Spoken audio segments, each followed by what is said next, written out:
wa Israeli. Mungu wa Kichina hata kama unamuuliza, "Okay, unataka gani?" Okay, alafu muulize, "Wewe ulipopokea pale una leseni?"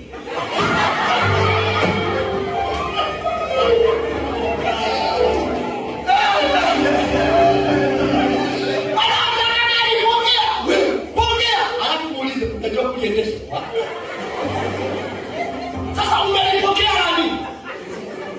Yaani kuna viroja hapa. Mungu wa Kichina anataka kija kanisani apokee fasta. Mtoto ndio, mme ndio, mimi amen. Nimemwaga maji kunguni wakatoka. Acha ujinga, nunua dawa. Haleluya. Haleluya. Kuna Mungu nini? Wa Kichina. Lakini Mungu wa Israeli anasema kwamba ukitii utakula mema ya nchi. Lakini kuna kitu cha kufanya. Hawezi akakuponya, lazima. Biblia inasema umeponywa sawa, lakini usitende dhambi. Sawa. Waleta sio?